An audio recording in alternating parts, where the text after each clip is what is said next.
that I'm not part of the club. And a lot of you listening to me right here, right now, you're not part of the club either. That voice you just heard, that's Ice Cube, one of the most fearless men in the history of entertainment. And that single sentence, it cost him more than you know. Oprah is limited in the context of the files, but there is clear collusion between Oprah and Jeffrey Epstein. Oprah, Epstein, collusion. 3 words nobody in mainstream media wants you to say in the same sentence. I've been excluded on Oprah, you know. On Oprah? On Oprah. Excluded over and over. Why? Why would Oprah, the woman who built her entire brand on uplifting Black voices, shut Ice Cube out? What did he know? What was he saying that they didn't want on camera? Because here's what nobody is connecting Ice Cube's warnings about Hollywood's gatekeepers. The Epstein files naming Oprah, the missing girls at her school in South Africa, the friendships with Harvey Weinstein and Diddy. This isn't a collection of rumors. This is a pattern, and today we're pulling every single thread. Stay locked in because once you see this, you can't unsee it. Before we get into the deep end, you need to understand who Ice Cube actually is. Because this story only makes sense when you understand the weight of the man telling it. O'Shea Jackson grew up in South Central Los Angeles at a time when that zip code was basically a war zone. He came up through the streets, channeled everything he saw, and lived into lyrics. And by the time he was a teenager, he was rewriting the rules of American music. NWA didn't just change rap, they terrified a government. The FBI literally sent a letter to their label warning about the content of their music. Think about that. The Federal Bureau of Investigation was scared of a group of kids from Compton. And then Cube pivoted. Movies, produced films, built businesses, launched the Big Three basketball league, giving aging NBA players a real stage. The man has built empire after empire, completely independent of the traditional Hollywood machine. That independence, that is exactly why he became a target. Because in Hollywood, independence isn't celebrated, it's punished. You can be successful on their terms, or you can be an outsider. There's no in-between. And Ice Cube made his choice a long time ago. Part of the herd. I'm not part of the go along to get along gang, so to speak. So, I'm an outsider. The outsider. That's the label they gave him. But when you look at what he was being excluded from, you start to wonder if outsider isn't actually the safest place to be. He tried. The View turned away. He tried Oprah's platform, locked out. Every time he got close to the mainstream media machine, the door shut in his face, and nobody could ever give him a straight answer why. I tried to go on The View. They didn't have me on The View. Why? Well, a few of the guests just really didn't like where I was coming from. So, or a few of the hosts, I mean. So that's what I was told by the producers. Think about that. He produced a film, Barber Hop, one of the most beloved Black ensemble films of the 2000s. The entire cast went on Oprah. Ice Cube, the producer, the creative force behind the project, not invited. He made a groundbreaking show called Black White. The cast went on, Ice Cube not invited. This keeps happening too many times for it to be coincidence. When the same door keeps closing on the same person, you have to ask who's holding the handle from the other side. Ice Cube has a name for them. He calls them the gatekeepers. I'm talking about the club of gatekeepers that we all got to deal with. You know who they are, and they definitely know who they are. The club. He doesn't name every name. He doesn't have to, because anyone who has ever tried to exist in the entertainment industry outside the system they've built, they already know exactly who he's talking about. These are the people who decide who gets a platform and who gets buried, who gets promoted and who gets labeled difficult, who gets a second chance, and whose career quietly disappears after they say the wrong thing. And here's what makes Ice Cube's warnings so significant. He's not some conspiracy theorist on the internet. He's a man who has been inside those rooms. He sat at those tables. He has seen the machinery from the inside, and he chose to walk away from it. That choice alone tells you more than any expose ever could. What makes them so mad is when you don't want to be a part of their fucking club. that pisses them off. Let that sink in. It's not that you attacked them. It's not that you went to the press or filed a lawsuit.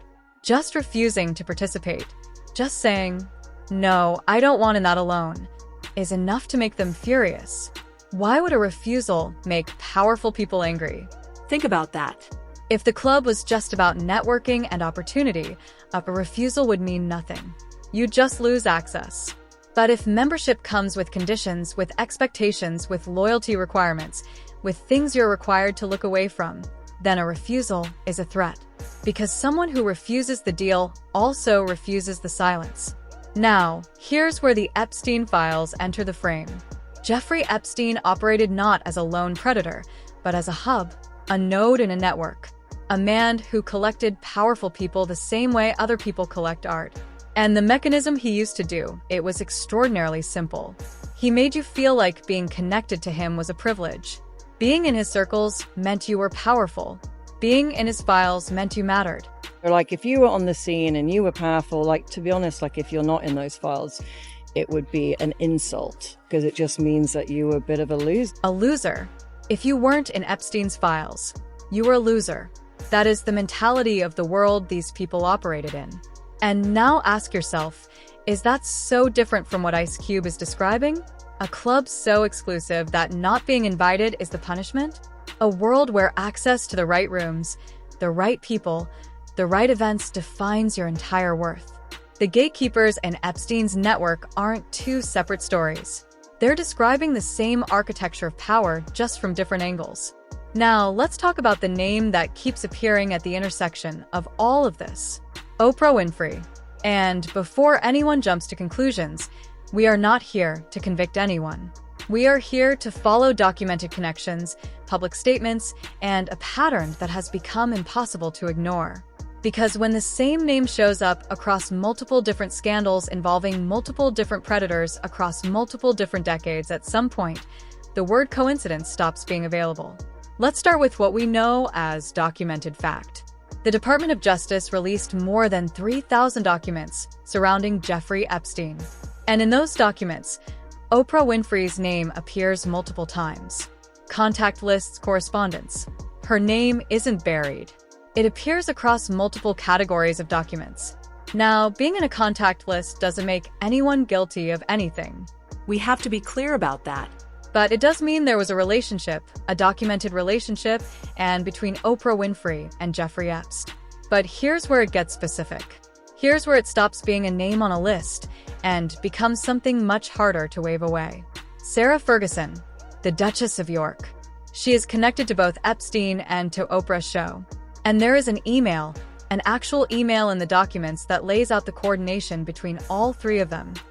Sent Epstein an email saying, "I want to make sure you aware I'm going on Oprah tomorrow, and she is going to ask me about my debts, the entrapment of last year, and the press about you in January." It'll be quick and at the top of the show, all of 10 seconds, a very small piece. However, I just wanted to make sure that you are aware of this and seek your advice on how you want me to answer. Read that again. Sarah Ferguson is going on Oprah's show. And before she goes on, she emails Jeffrey Epstein asking him how he wants her to answer questions about him on Oprah's platform. And Epps responded. He drafted the answer she should give. He coached her on how to handle the Oprah interview. Then she went on and delivered it. This is straight up collusion. This is Oprah passing through a message to Epstein. Now, was Oprah aware of the coordination? Was she in the loop? Those are questions that remain unanswered. But what we do know is that her platform was actively used as part of a strategy to rehabilitate Jeffrey Epstein's image. Whether she was complicit or simply used, we can't say with certainty, but the platform was used. And the question of whether she knew sits unanswered. Here's why that matters. Because at the same time all of this was happening, Oprah had another scandal swirling around her name. A scandal involving young girls that almost nobody was talking about. In 2007, Oprah Winfrey launched one of the most celebrated philanthropic projects of her career, the Oprah Winfrey Leadership Academy for girls in South Africa. It was supposed to be a beacon, a $40 million investment in the futures of underprivileged young women. A legacy project, something the world could point to and say, this is what real impact looks like. Within months of opening, the school was enveloped in scandal. A dormitory matron was accused of physically assaulting students. More than 15 girls came forward with complaints of mistreatment. 6 students aged 13 to 15 were allegedly targeted in a systematic pattern of abuse. The matron was charged with 14 counts, including indecent assault and criminal injury. Oprah responded publicly. She said she was devastated. She encouraged any girls who had been harmed to come forward. She positioned herself as the one demanding accountability. And I spoke to all the girls personally, and I encouraged all of them, any of them who had actually been harmed, to please come. And then the employee was cleared. After Oprah's own investigation, the matron who was charged walked free. Critics alleged that Oprah's investigation was designed not to find the truth, but to protect the institution. A former head mistress actually sued Oprah for defamation, claiming Winfrey's public comments implied the head mistress knew about the and covered it up. But there's an even darker layer to this story, one that the mainstream coverage almost completely ignored. Reports began circulating, including from voices who had followed the school since its opening about girls who had gone missing from among the graduating classes. Multiple girls, no comprehensive coverage, no follow-up investigations broadcast at scale. The story was raised. It created a brief ripple, and then it was gone. All of the girls went missing that was at that school graduating class, and nobody is talking about it? I tell you why. Because you guys are protected, and I don't appreciate it. I want you guys tap in, tune in, comment. If you guys know about it, talk about it, spread the word, share this. Those girls in Africa went missing. That was at Oprah's school, Oprah Winfrey. Where are these girls at? Has anybody found them? Why is there not enough coverage on this? That question hangs in the air, and nobody with a major platform has answered it. Now, layer this against what the Epstein files reveal about how predatory networks actually operate the infrastructure of elite access, the use of humanitarian organizations as cover, the pattern of vulnerable children in elite-adjacent institutions, and the picture starts to form on its own. We're not drawing a direct line and saying we know what happened. What we are saying is that the silence around this story is deafening. And in a world where Oprah's name appears in Epstein's documents, where her school became the site of documented abuse, where multiple girls reportedly went missing, that silence demands explanation. Here's the part of the story that stops being about coincidences and starts looking like a pattern. Harvey Weinstein, for decades, the most powerful producer in Hollywood. Celebrated, awarded, adored. The kind of man who could make or break careers with a phone call. Oprah Winfrey was photographed embracing him, smiling alongside him at events where his name on the marquee guaranteed the room would be filled with the most powerful people in the world.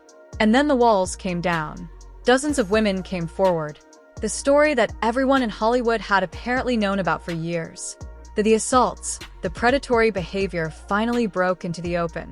And suddenly, everybody who had been standing next to Harvey had somewhere else to be. Oprah publicly supported the Me Too movement in the aftermath. She made speeches. She was embraced as a champion of survivors, but singer Seal wasn't buying it. You had heard the rumors, but you had no idea. That was Seal's caption. My bad. Here's the thing about that post. It wasn't some random internet troll. It was a man who had been on her show, who had sat across from her, who had been inside that world, and he was saying clearly and publicly that the people celebrating Oprah as a savior were being played. Then there's Diddy, now facing serious federal allegations involving. And Oprah had a documented public F-facing friendly relationship with Sean Combs. She was photographed with him. She appeared at his events. She was part of the same circles and R. Kelly, the case that took 2 decades of survivor testimony to finally crack open. Oprah had an interview with 2 of his accusers. She had the story. She had the platform.